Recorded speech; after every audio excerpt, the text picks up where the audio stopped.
Do you really believe you can enter here and stop me? Do you honestly believe that removing me from this stage will put an end to what we have begun? You arrived with orders spoken in the dark, a uniform, and threats. But your whispers don't. Frighten me. All of my life I have heard them. Men like you are not new to me. Men who conceal themselves behind unearned power. I refuse to resign. I'm not going to leave. And realize what it means if you attempt to take me now in front of these people and the entire country. It conveys your fear. It indicates everything. I stated was right. It indicates that you are more afraid of the truth than I am. You came to take me into custody, then take action.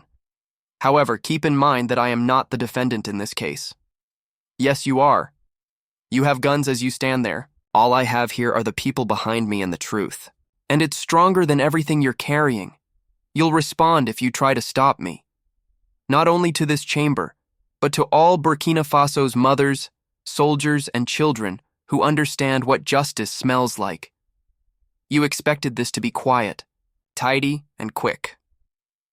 With you, however, it's impossible to turn away. The entire globe is now observing. So go ahead and take action. You will never be able to silence me, though.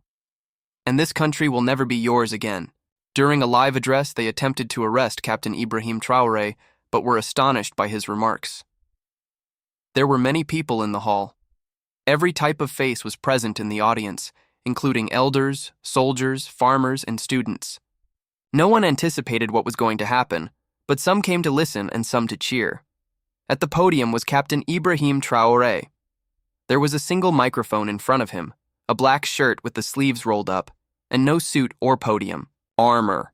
He didn't have notes with him. He didn't have to. "We are not here today to celebrate me, my countrymen," he said. "Our children continue to eat from borrowed plates, which is why we are here, because our people live in poverty despite the wealth of our land." That's over now. Cameras flashing, fists in the air, applause. Something changed, though, just behind the lights. Quiet and calculating, 4 men in official security uniforms but with strange faces came in through the side. One put a hand close to his belt. Someone whispered into a hidden microphone. The stage guards were the first to notice, followed by those in the front rows. The room shook with uneasiness, but Traoré remained unflinching. He stopped, turned to face the men squarely in front of the camera and stated, "I see you." The room went cold.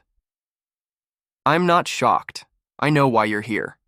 When authority is unable to prevail with truth, it does this. It attempts to stop it." Unsure, the men slowed. With one hand now fully on his belt, one took a step forward. Traoré then lifted his voice in defiance rather than fear. "This stage is yours to stroll to. You can attempt to pull me away from it. But first, comprehend this. All of these cameras are still in motion. This moment will be remembered by all the souls in this room. And history speaks when fear fails. The strain was intolerable. The sound of one man's breath was audible. "I will not resign," he added. "I refuse to be taken. I continue to uphold the law, not because I'm above it. I am aware that others who are currently viewing this also know this." The crowd stood up together, not in fear. With eyes fixed on the potential enforcers, phones were raised. The pressure shifted. The scheme fell apart. Then it took place. Among the males, one ceased to move. He put his hand down, then another. Returning to the microphone, Traoré looked.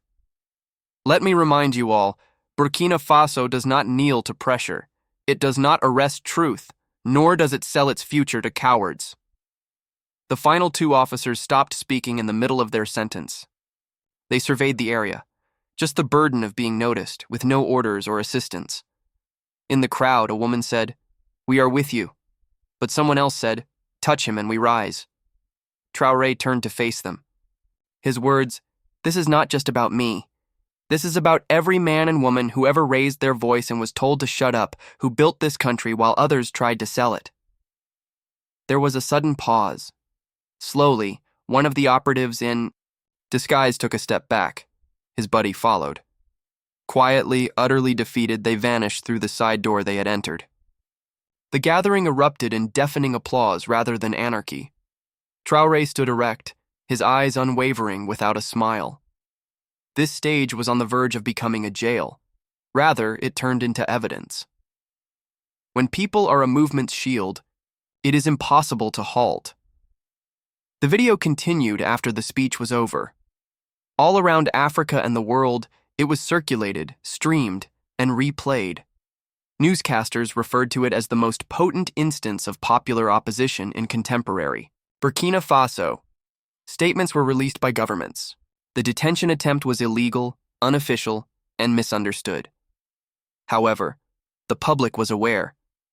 In plain view and on live television, they attempted to arrest him. He didn't run either. He didn't conceal anything. They were frozen in place when he spoke.